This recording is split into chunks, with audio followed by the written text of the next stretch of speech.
The story kicks off with Lu, a powerful member of the Nova clan, boldly proposing to a girl by handing her a massive 300 million card. She's thrilled, believing she's finally won over the strongest man in their clan. But Lu clearly isn't interested. He brushes her off and is suddenly attacked when the powerful Zane arrives. In a shocking move, Zane uses magic to transform Lu into a tiny snake, asserting dominance and reminding him that in the Nova clan, women hold all the power. According to her, Lu has no status, no rights, and definitely no say in his own future, especially when it comes to marriage.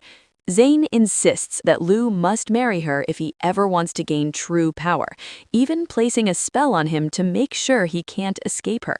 But despite being weakened, Lu manages to use his remaining magic to vanish. Zane is furious, but confident he can't have gone far in his condition.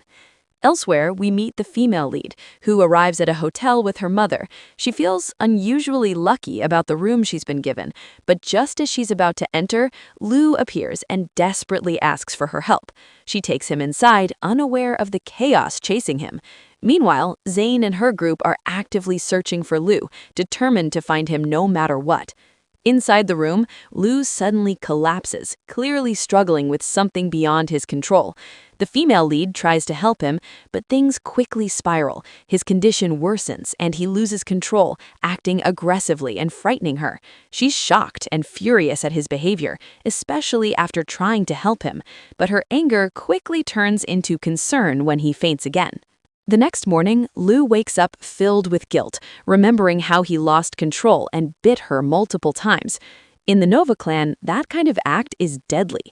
Any normal person should have died. But to his shock, she's completely fine. This raises serious questions in his mind about her identity. The female lead, however, is more focused on confronting him. She angrily points out what he did, accusing him of some kind of vampire. When Lu realizes she's unharmed, he's just as confused as she is. Trying to make up for everything, he offers her compensation, a black card with unlimited access. Instantly, her mood changes, and she's thrilled by his wealth, jokingly thinking this might be a blessing despite everything that happened. As Lu prepares to leave, she casually invites him to stay for breakfast. He intends to refuse, but strangely, the words that come out are the opposite. Realizing something is off, Lu begins to suspect that some kind of mysterious magic is now binding him to her. Lu quickly realizes something is seriously wrong. His body suddenly freezes, leaving him unable to move. And it hits him. After biting this girl, not only did she survive, but now he can't even go against her will. The only explanation, a blood bond. In the Nova clan, such a connection is rare and powerful, and usually only happens between destined partners. Lu immediately rejects the idea, but the thought lingers. Could she actually be his fated wife? Meanwhile, the female lead casually asks about food, completely unaware of the storm inside his head. Lu tries to stop himself from responding, but once again, he has no control. Frustrated and furious, he lashes out, grabbing her and demanding answers about what she did to him. But instead of backing down, she fires back, reminding him that she saved his life, only for him to bite her and now blame her for everything. The moment she tells him to leave her alone, Lu is forced to let her go against his will. That's when it becomes clear he's no longer in control. Enraged and confused, he tries to leave, but even that fails. His body collapses again, completely powerless. Just then, his assistant and guards finally break in and rescue him, explaining they couldn't reach him earlier because Zane had sealed the entire area. Without wasting time, Lu orders them to take the girl along. She's confused and unwilling, but before she can react, she's taken straight to Lu's mansion. Back at his place, Lu explains everything to his assistant, the blood bond, the loss of control, and how this ordinary girl now holds power over him. Shockingly, the assistant sees this as an opportunity. With Zane relentlessly chasing Lu to force a marriage and seize control of his clan, marrying this girl could actually protect him. Unlike Zane, she's weak, easy to control, and poses no threat to his power. In fact, this marriage could make Lu even stronger and finally give him the chance to uncover the truth behind his mother's death. While they're discussing her future like she's not even there, the girl interrupts, asking if she's free to leave. Instead, she's told the complete opposite. Because of the blood bond, she now has to stay with Lu and marry him. She's completely stunned. To her, all of this sounds insane. Marriage, clan rules, blood bonds? She assumes it's all some kind of elaborate scam or delusion. After all, this is the modern world. Who still believes in things like this? But Lu remains serious. He offers her a deal. Marry him, and he'll grant her any wish she wants. Hearing that, she pauses, intrigued. Curious but still skeptical, she challenges Lu. What if her wish is eternal life? Without hesitation, Lu tells her that if she marries him, she'll live forever by his side. Instead of being impressed, she's completely thrown off. To her, this all sounds insane. She mocks him, convinced he's either delusional or running some kind of scam, and immediately runs away. Back at the mansion, Lu's assistant points out the obvious. She's terrified and fleeing like her life depends on it. But before they can decide what to do, she's already gone. On her own, she regrets ever coming here, convinced she's been tricked by a bunch of frauds. Even the black card he gave her, she assumes it's fake and tosses it away. But just as she's alone, two thugs approach her with bad intentions. Before things can escalate, Lu suddenly appears out of nowhere. The men try to confront him, but with a single display of his power, he easily takes them down. Terrified, they run for their lives. Witnessing this, she's completely overwhelmed and faints on the spot. Lu catches her just in time and silently takes her back to his home. The next morning, she wakes up trying to convince herself it was all just a dream. Magic? Impossible. She decides to leave immediately, but the moment she opens the door, she encounters something terrifying. A strange figure sits there motionless, like a ghost. When she gets closer and touches it, its eyes suddenly snap open. She panics, begging for her life, but the figure calmly warns her to stay quiet. That's when Lu steps in again, telling her it's time she accepts the truth. Everything she saw is real. He reveals something even shocking. He knows she's seriously ill. At first, she's confused, but then memories flood back. In a heartbreaking flashback, we learn the truth. She was diagnosed with cancer and given only 3 months to live. With no real support system and relatives more interested in her life than her money, she chose to spend her remaining time traveling instead of waiting to die in a hospital. Back in the present, Lu explains everything. He belongs to the ancient Nuva clan, and his blood holds healing powers. If she marries him, he can cure her illness completely, but she refuses to believe him, thinking it's cruel to joke about something so serious. She insists she doesn't want to burden anyone with her condition. But then her condition suddenly worsens. In intense pain, she collapses. Without hesitation, Lu bites his own hand and makes her drink his blood. Instantly, the pain disappears. She's shocked. Something impossible just happened right in front of her. Still in disbelief, she questions him again. To prove it, Lu takes her on a breathtaking ride using his powers, showing her things no normal human could ever do. This time, she can't deny it anymore. Magic is real, and so is he. And just like that, everything she believed about the world begins to change. Now that she's witnessed his powers, she's genuinely impressed, but instead of taking him seriously, she jumps to a hilarious conclusion. To her, Lu must be a zombie. No matter how many times he insists he's from the Nuva clan, she keeps teasing him, saying anyone who drinks blood has to be undead. Eventually, Lu just gives up arguing, while she excitedly jokes that at least before dying, she got to meet a real zombie. But Lu turns serious and promises her something unbelievable. He won't let her die. If she marries him, their blood bond will give her the same lifespan as a Nova clan member. Just then, his assistant suddenly appears, shocking her again. Seizing the moment, he reveals a crucial detail. Because of the blood bond, she now has control over Lu. Whatever she commands, he has no choice but to obey. At first, she thinks it's a joke, until she tests it. She tells him to sit, and he instantly obeys. Surprised and amused, she pushes further, making him meow like a cat. Completely powerless, Lu follows every order, while she laughs and starts enjoying her newfound control. But Lu, clearly frustrated, demands a real answer. Will she marry him or not? Before she can respond, everything changes. Zane suddenly arrives, furious to see another girl with Lu. She attacks immediately, pushing the girl aside and reminding Lu that he has no better option than her. Then she takes things even further, bringing out a love potion, determined to force him into submission forever. Seeing this, the female lead makes a sudden decision.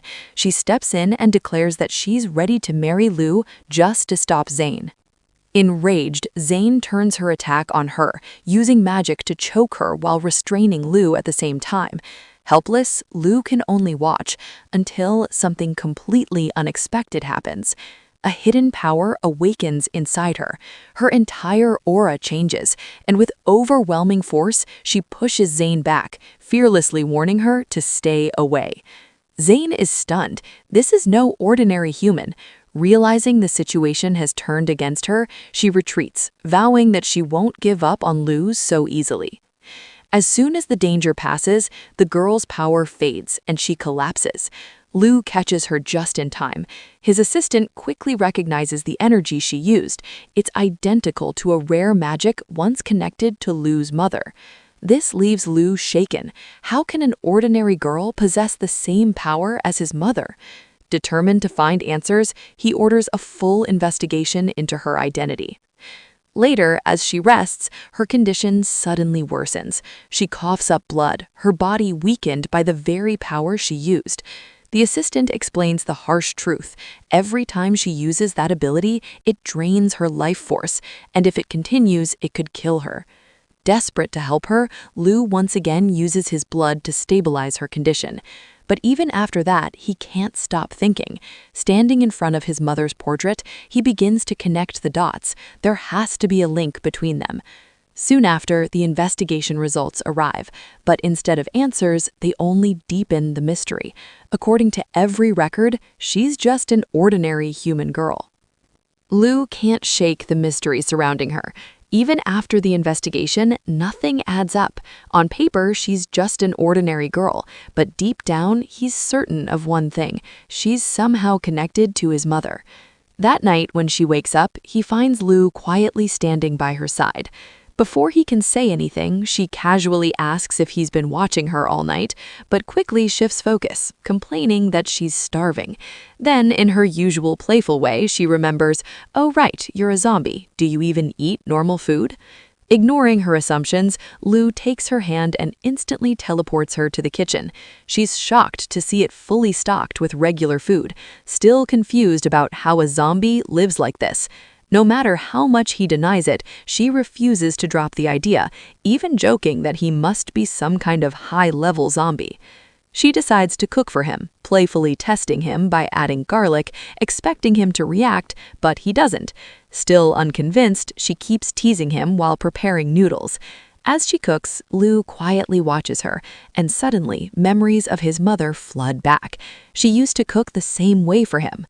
When the food is ready, she continues joking about zombies and garlic, but Lu calmly eats everything, proving once again that he's not what she thinks.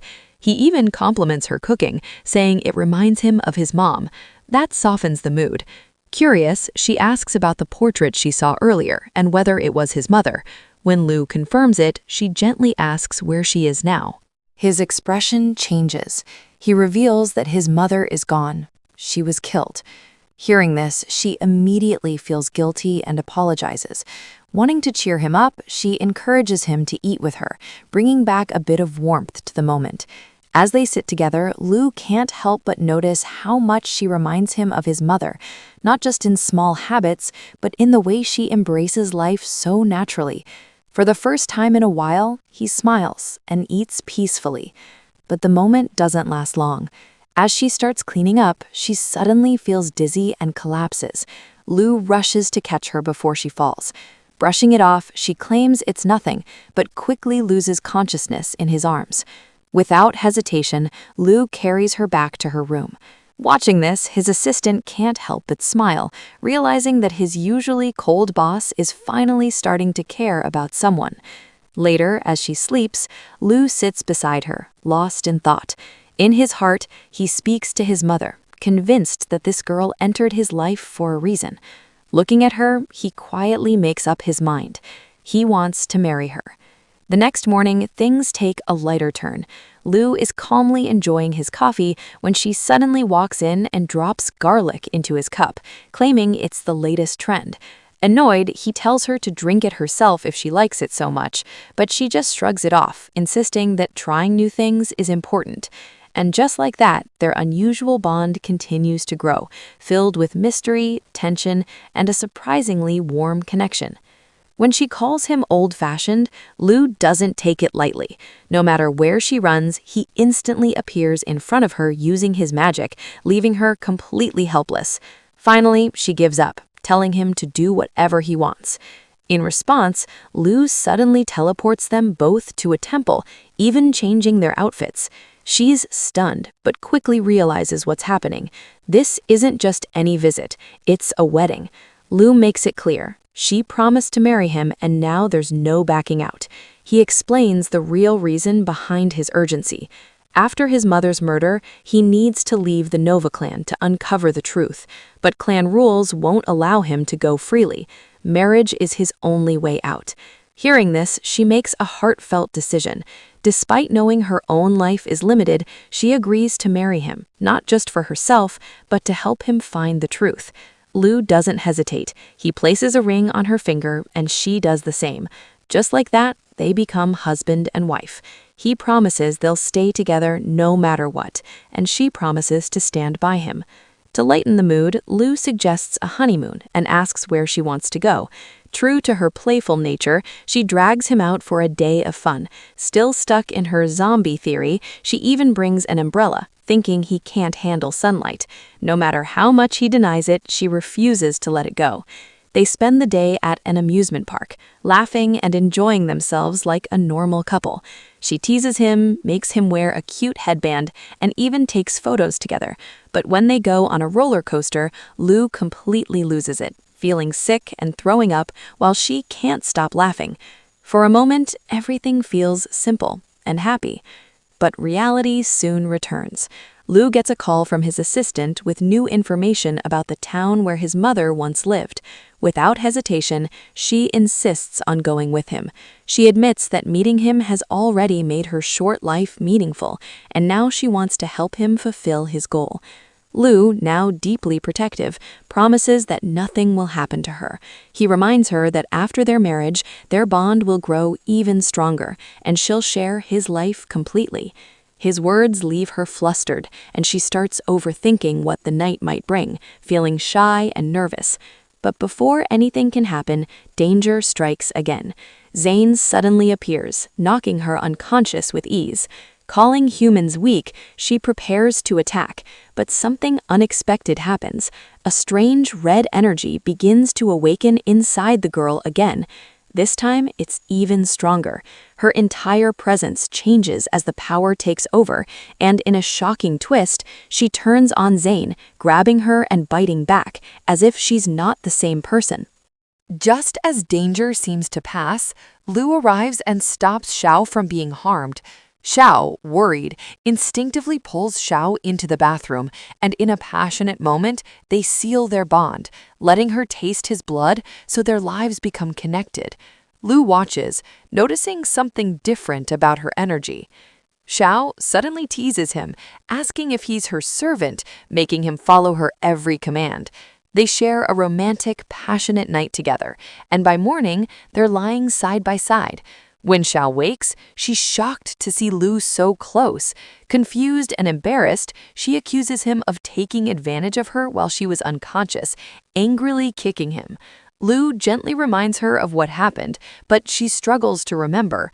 Seeing the bites on him, she starts questioning her own memory, wondering if she's sleepwalked. Lou suggests redoing everything from the night before so it comes back to her, but Xiao refuses and tries to run. Even as she tries to resist, their connection has strengthened.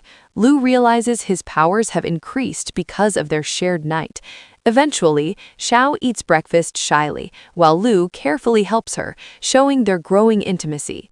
Later, Lu's assistant whispers that the elders have arrived, asking about Zuin. Lu instructs them to explain that Zuin has been punished, and also announces that he and his wife are leaving. Xiao takes Lu to her childhood hometown, explaining how she lived there with her mother before moving in with her uncle. She brings him to her old house, small but full of meaning, suggesting it could now be their home. Lu's assistant leaves, and the couple decides on sleeping arrangements, Xiao in one room, Lu in the other. That night, Xiao returns under the influence of her magical powers, drawn to Lu again. She starts a fire with him, and they share another intimate night. Lu, puzzled, asks how she has powers like his mother, but Xiao insists she doesn't know his mom, and playfully reminds him that as her servant, he must obey. The next morning, Xiao wakes on the sofa, while Lu is still sitting up, half asleep. Xiao asks, "What's going on here?" Lu, with a smile, replies, "Don't say again this time." Their bond, romantic and magical, continues to grow stronger, leaving both the mysteries of their powers and their hearts entwined. Xiao wakes up confused, noticing the marks on her body and struggling to remember the events of last night. She wonders if she's sleepwalked again. Lu grows frustrated. Each time they share an intimate moment and draw her blood, his powers strengthen, and he notices this growing force inside him. Xiao, feeling shy, tries to sneak away quietly, but falls down the stairs, causing her nose to bleed. She hides it from Lu, determined to fulfill his wishes and help uncover the truth about his mother. As she prepares to go out with him, her aunt bursts in, yelling about how shameless she's become for bringing some wild guy into the house, shaming the family in front of the neighbors. Xiao angrily slams the door and defends herself, telling her aunt it's her home. Lu grows angry at the aunt, ready to use his magic, but Xiao stops him, insisting she'll handle it. The aunt continues her insults, demanding money and a house for her cousin and belittling Lu's mother and all her possessions. Xiao feels dizzy from the tension, and Lu quickly saves her. But when the aunt threatens them again, Xiao's latent magic resurfaces. She transforms, unleashing a terrifying power that scares and overpowers the aunt. The aunt faints, and Xiao collapses afterward, exhausted. Lu immediately heals her by giving her his blood. When Xiao regains consciousness, she asks what happened. Accepting her worsening condition, she admits she knows her life is limited. Even after marrying Lu, she won't live forever. Lu, however, insists she'll live far longer than she imagines, even teasing that she's cuter when comforting him. Xiao, amused and trusting, tells him not to worry about lying and sets off to handle her family. Using her newfound authority and powers, Xiao publicly confronts her uncle, aunt, and cousins, calling out their greed and exploitation. She exposes how they took advantage of her family after her parents passed away. While her relatives initially try to defend themselves, the neighbors and community begin recognizing their misdeeds.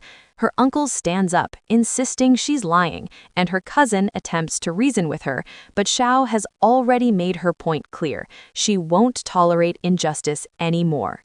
Xiao's magical powers flare up again, scaring her relatives and a fake sorcerer who was brought in to exorcise her. The strain makes her extremely weak, coughing up blood, and she confesses to Lu that she feels like she's dying, but at least she's happy to have met him. Despite his attempts to heal her with his blood, nothing seems to work. Just then, Xiao's childhood friend, Jan, arrives, offering a medical remedy from the past. Lu administers it to Xiao himself, and she begins to recover.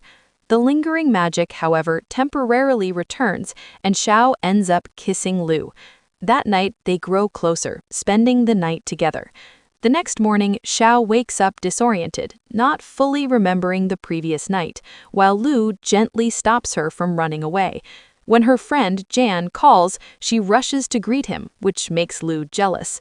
Despite the tension, the trio ends up cooking together, with playful bickering over who gets to prepare Xiao's food. Through it all, Lu and Xiao's bond deepens, while her magical powers and fragile health continue to make their relationship both thrilling and precarious. Xiao notices that Lu made a simple meal, while her childhood friend Jan cooked her favorite noodles, which look far better. She wants to eat Jan's noodles, but seeing Lu's stern face, praises Lu's cooking too and says she'll eat both. She secretly prefers Jan's noodles, but compliments Lu's food to keep peace.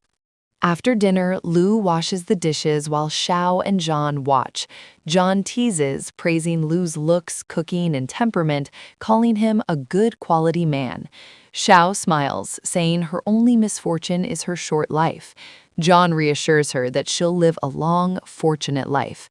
Lu steps in, joking about passing the test, and asks to talk to Jean alone. Outside, John confirms he knew all along and reveals that the medicine he gave Xiao was originally from Lu's mother. It temporarily countered the Go family's magic spell, but only Lu's mother might fully remove it. Meanwhile, Xiao's aunt and cousin continue scheming, bringing medicine from a witch doctor and using a fake magic spell to intimidate Xiao. When they confront her, Xiao calls out "Hi" and frightens them so much they faint. Lu restores them only to see them faint again at Xiao's presence.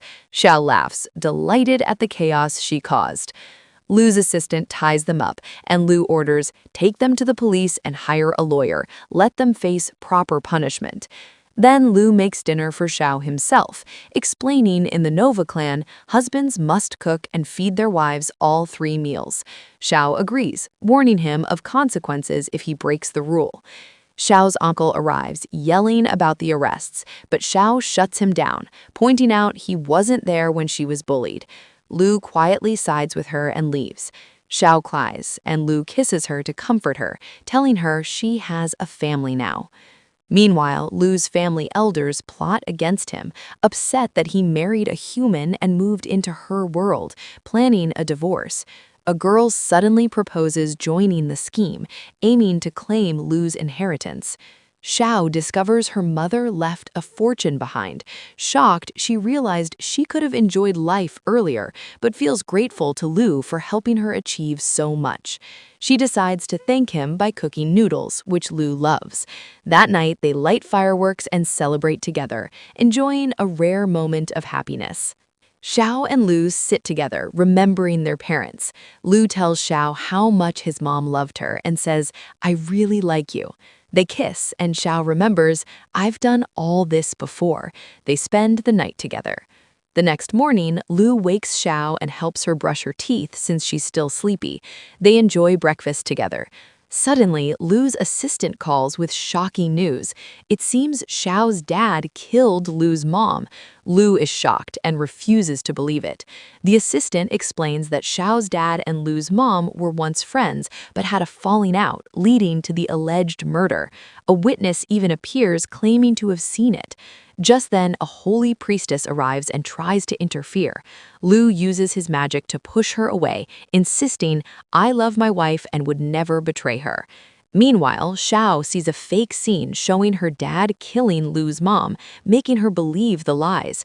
Minggu steps in, trying to manipulate Lu, but Lu pretends to like Minggu to protect Xiao. Heartbroken, Xiao leaves crying. The truth is soon revealed. The priestess lied, and Xiao's dad didn't kill Lu's mom. As the real threat, Holy Priesto, appears to attack, Xiao's mother's magic activates within her. Empowered, Xiao defeats him, regains control, and clears the misunderstanding. She realizes Lu was protecting her all along. Lu and Xiao reunite, embracing the relief and love between them. The next day, Lu's mother's soul appears and blesses the couple, assuring the magic will no longer affect Xiao. They enjoy their married life, happy and safe. When Xiao is about to leave, Lu grabs her hand, saying, "Take me with you."